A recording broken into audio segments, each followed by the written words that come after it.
In this next class, I want to look more deeply at the challenges of adapting to change. That is, things don't always go smoothly. There's lots of challenges that emerge. I want to also look at the challenges of making decisions and the challenges of recognizing all that's involved in power and influence. In doing this, we're going to look at Gary Yukl's book on leadership and some of the insights that he provides. And one of the great advantages of using this book is that it's readily available online. And you'll find copies of it if you go to Google and put in Gary Yukl leadership in organisations, and you'll find a number of copies of it that you can read most of online. And this is a great resource to use and to share with others in your team. And it introduces you well to some of the major ideas on leadership that scholars have found to be effective over the years. So make a note of this, and if you've not written it down already, write down the name, Gary Yukl Leadership, and write down that it's available through Google, readily available. Let's look at one of the first questions that he raises in chapter 3 on situational leadership. That is, the situations and the adaptation that's needed. So, different people respond to situations in different ways, and so we need to talk through how would you respond to the situations. And one of the key situations we face is the difference between a new group and a well-established group. So a new group faces very challenging situations. That is, you've got few people, often. You've got few resources, often. You may not have much in the way of a place, so few, little place, little in the way of a place. There's lots that you don't have, but you do have some enthusiasm, and it's a fresh start. So there's opportunities that you have as well as you start. So there's opportunity as you begin this fresh start. And I've been excited to be part of some schools, churches and groups as they've started from the beginning. And one of the first things you'll often do is you'll put the team together and you'll get to know one another, and you'll work through the forming, norming, storming process as you begin to develop. This is quite different to an established group. So if you're asked to be leader of an established group, things will also be well established. They'll be going along. You'll see that things are quite different there, and you need different approaches. The second thing that Yukl raises in chapter 4 is the challenge of decision making. Often we can rush in and we think we know so much. One of the challenges I'd like to remind you about is that we know so little. So when you're doing something in a group, remind yourself how little we know. And so we need help and insights, and we need help from others. And so I encourage you to think about the ways in which you can get insight and help from others. So listen, gather information when you make a decision, because it's so easy to act with insufficient information. And I have seen leaders get into trouble again and again when they make decisions and they get things wrong. Now, you will get things wrong occasionally, maybe more often, and you then need to be able to correct, and you need to be able to correct quickly and well. So correction also requires help. So sometimes you might make a decision, you're going in a certain direction, you make another decision, things get worse. You need to be able to correct quickly, explain, talk through, listen, in order that you develop. The other thing that Yukl raises is the notion of power, and all of us have power. That is, if you're appointed youth leader or pastor, you've been given a certain measure of power, and you can use that well. and you can use it not well. And the real challenge is to find out how to use it well.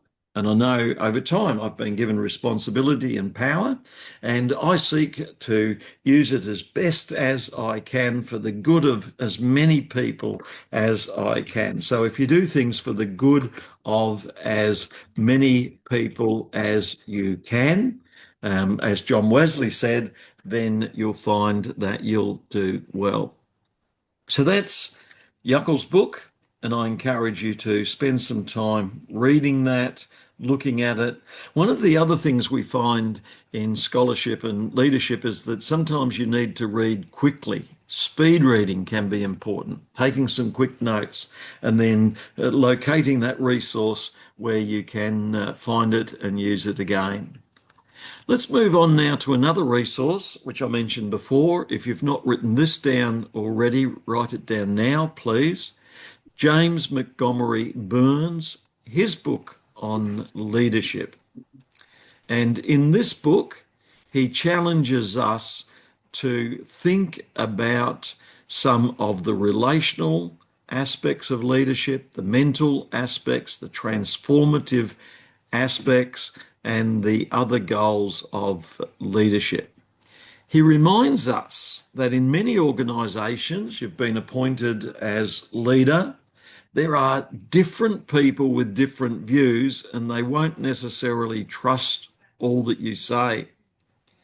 There'll be differences and conflict over ideology.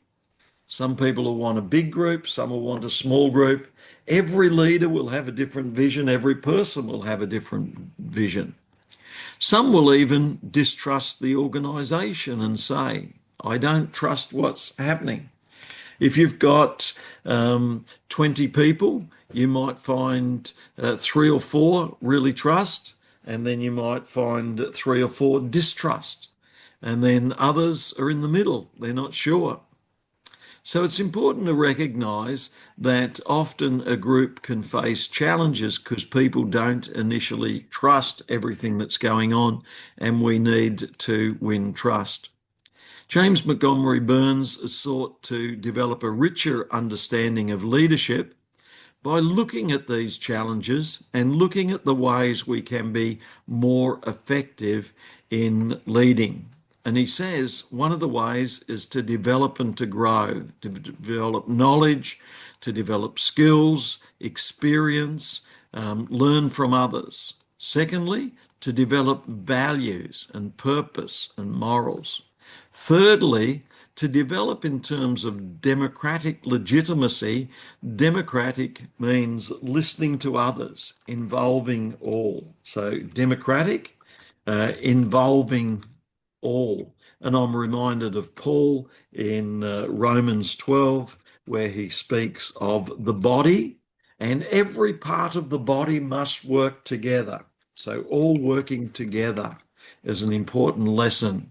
And thus every part has got to listen to every other part in order to coordinate. So Burns reminds us of the nature of power, and he says every one of us have some power. And this power can come from knowledge. So we have some power from knowledge, and then we have power that also comes from other sources. And he looks at some of the other sources as well. So appointment can be another source, and also experience can be another source. For some people, it's just size. If you're a big person, sometimes they give them the power. I don't think that's right. Sometimes men or women might be given power. That's not necessarily the best way to go either. Really, we want people who've got the most experience and knowledge and the best suited to the tasks that are required. So Burns discusses the nature of power and how we all have power. Certainly he recognises the importance of servanthood, but at the same time he recognises that when you're given responsibilities and tasks, you're also often given certain power that goes along with it. Burns discusses some of the different types of power when he looks at coercive power, when you try and persuade people in certain ways. He looks at manipulative power, where people try and manipulate. Better forms of power are transactional and transformational. So, transactional power is where you recognize someone has something that they want and you have something that they want. So, when I was leading a church, someone wanted to lead the music. And I thought, this is good. And they got a lot of joy out of leading the music. They really thrived on music. And so they were getting a lot out of it. I was also the pastor in charge, and so I could give them opportunity there. And so there was a certain transaction took place. In doing this, as the leader, I set guidelines such as times that you would meet, and I said you had to meet for practice. I said that there were times that you had to meet, and so when we met on Saturdays, I said you've got to meet, say, 1 hour before, and you got to practice as well. And so there's certain guidelines. So there's a transaction that takes place. So if you've not written this down already, can I get everyone to write down transactional leadership and exchanges? So a key form of leadership is transactional leadership. Can I get you to write down examples of this? So write down some examples of transactions. So what do you think are some of the examples? I've given one example there, and that's the example whereby I give opportunity and then they also gain value from what happens there. Someone else wanted at a group that I was leading to be able to speak, etc. So I listened to them, learnt about the skills they had, and then I gave them opportunities, and they got real joy and thriving from being a speaker. At the same time, a transaction takes place, and I say, I want you to show me what you're going to speak on. I want you to meet that need. So there's a transaction often takes place. So if you've not written down already some examples of transactions, I want you to write them down. For successful transactions, we need to listen to others. What interests them? What do they value? And so introverted people may be interested in some things that are different to extroverted people. Some people thrive on serving and helping. Other people thrive on music or speaking.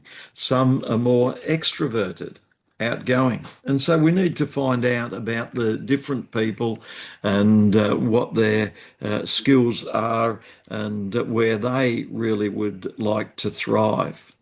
So the difference between introverted and extroverted, the difference between different people with different personalities helps guide the transactions that take place.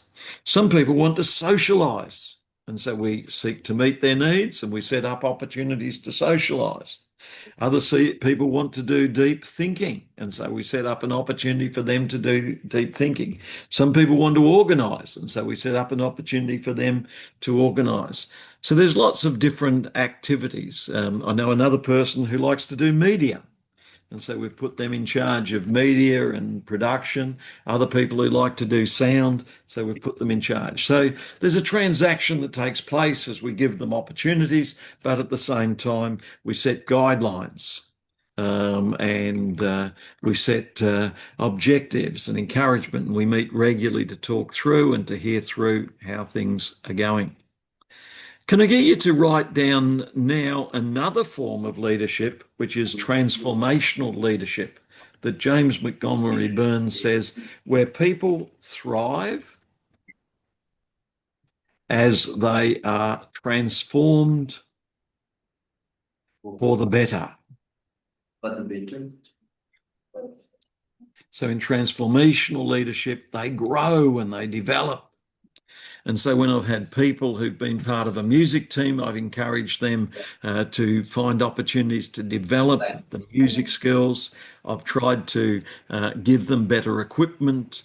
I've tried to give them more opportunity and experience, and they've grown through that. I've also arranged for meetings with other people from other groups and other churches where they can speak to and learn from others. And so learning is part of this transformational growing relationship. We've at times invested finance into sending people on courses where they can grow and learn through the courses. And so we've sponsored them and they grow and learn as they are sponsored as well. So transformational leadership recognizes that people love to grow and to develop and be transformed for the better, and it encourages and supports them. And so James Montgomery Burns gives us some valuable insights on transformational leadership. If we go to Google Scholar, we can put in the topic transformational leadership, and you'll find that there are a number of people who've written on this, and you can read some of the resources that have been developed on this. So here's a book on transformational leadership, which we can read through some insights from. And transformational leadership often comes from working alongside people, working with people, listening to people, resourcing and encouraging people. And then there's scholarly articles on transforming leadership, which brings change in people's lives. And you can look these up. You can make a copy of the name of the resource. You can read some of it, and that will give you valuable insights there. And you can look at what Burns says on transformational leadership as well. So if we go to Burns on transforming leadership or transformational leadership, then we find resources that are written on James Montgomery Burns and Bass and their views as well. So that can help expand our understanding of this concept of transformational leadership. So in contrast to transactional leadership, where each person is getting some benefits, transformational leadership seeks to bring growth and development in the person as they grow and develop further. It seeks to raise up and develop both the leader and all the followers and all the people. It brings high levels of motivation and values and morality and hopes and aims by giving the opportunity to transform and to grow, not just spiritually, but in skills and experience and equipment and learning in every area as well. Power is not eliminated. Certainly, some still have greater power, and a person who has a higher leadership position will automatically have greater power and greater responsibility. But the power is redirected in transformation towards mutual empowerment and encouragement and equipping and building up, to sharing purposes and aims and goals and equipping others so that they too can have some of the power and share the power and take on responsibility. It brings a sense of freedom and encouragement and expands human possibilities as people grow in their opportunities. So James Montgomery Burns presents this as not domination over others, but sharing with others power and opportunity and resources so that they might too grow. So can I get you now to take some time to write down, how can you encourage transformation and growth in others? By empowering, equipping, encouraging. And so in youth, women's work, or whichever area you're working in, how could you write down some ideas that would encourage transformation and growth in others. What areas would you like to see empowerment, change, and growth and transformation in? And to do this, you've got to believe in others and encourage others, and you've got to give opportunity to others for them to grow into. So write down, how would you encourage transformation and growth in others so that they might be more fully equipped for what they sense that they are called to be involved in? Transactional leadership involves exchanges whereby someone gives you what you would like. So as a leader, we want someone leading the music or leading the team or the youth or the children's work. But in exchange, we give them opportunities, support, resources. And in exchange, they give us loyalty and commitment and time and labour. So there's an exchange taking place. And the more we can resource and equip them, the more likely they would be to meet the needs that we see are needed. There's a need to ask and speak and listen to each other in order to be fully informed on what is needed. So Burns reminds us that transactional leadership alone is not going to meet every need. That is, people need more, and transformational leadership can help give us the more that people need. People are free thinking, human people, and transactional leadership helps to some extent, but to go further, transformational leadership seeks to engage deeper values and hopes and dreams as people seek to achieve more, to become more.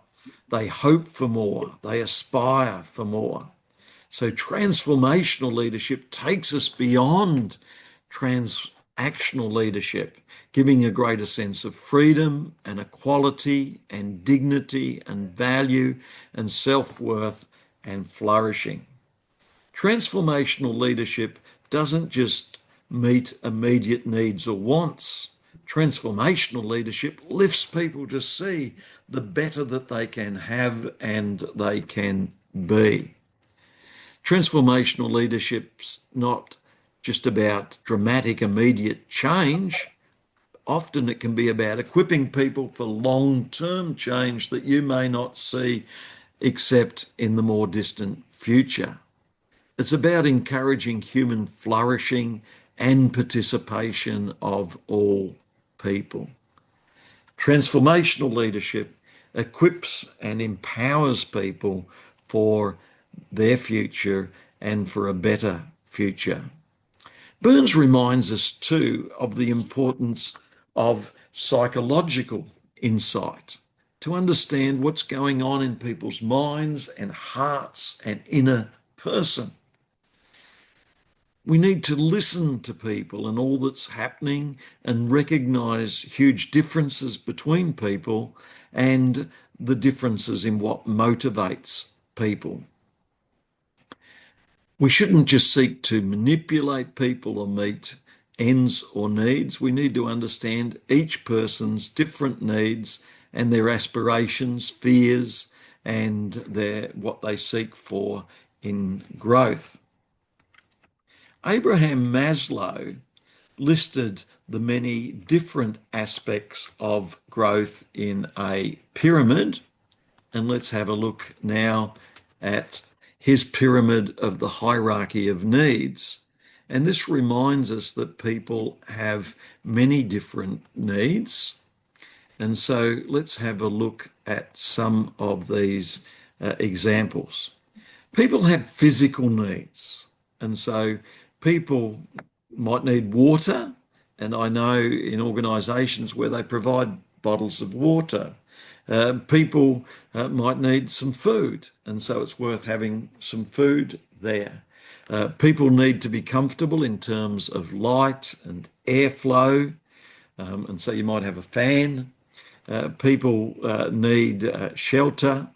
And so people need to consider their needing to balance work and sleep. And so you need to consider time. You may not want to have a meeting that goes on for too long. And so consider how long the meeting will go and what's the best time for it. People also need to feel safe and secure, and they need to feel, in terms of what they say and how they express themselves, a sense of safety and security. And so we need to remind people that we are there to encourage and to build up one another and not to pull one another down. People need a sense of love and security and belonging. And so we need to reassure people when they arrive that you are valued, that you are cared for, and reassure them during the time there that they are valued and cared for. People need a sense of self-esteem, said Maslow. And for this, we need to build up their confidence and value what they say. I faced a challenge the other day, and this person just wanted to talk and talk and talk and talk. And I had to find a way, how do I bring that to a close? And so after 2 or 3 minutes, I hoped, but it had gone on to 4 or 5 minutes. I said, we value what you're saying. It's really good, but let's give someone else an opportunity. And I asked someone else. I think they then said, oh, no, I'd like to hear more about what that person said. Then I faced another challenge. He was still talking. And so we face challenges to value people and then move on. But most of all, at the top of the pyramid, said Maslow, is self-actualization. People need opportunity to be creative, to express themselves, to achieve something, to achieve a purpose. And so we need to listen to people and give them opportunity. So if you've not written down already Maslow's hierarchy of needs, please write it down. And then can I get you to draw the pyramid and to write down the 5 needs that Maslow puts there. So there's the physical needs, safety and security needs, love and belonging needs, self-esteem needs, and then finally self-actualization needs, to be creative, expressive, valued, to have purpose, both externally in what we do and internally in who we are and in our growth and development. So Maslow's hierarchy of needs is very helpful and useful for us.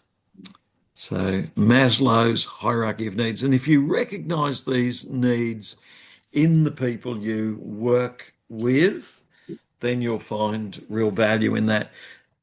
Let's take a couple of minutes now to turn one to another and just to share with one another, which of these 5 or more needs do you see as important and why? So take a couple of minutes talking to the person next to you. Which of these 5 needs do you consider to be important and why?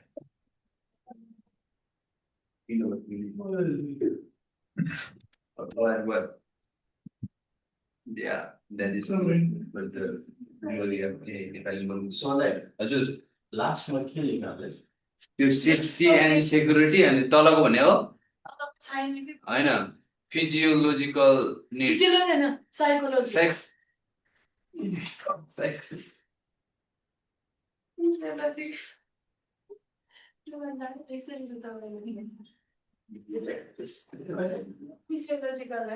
psychological.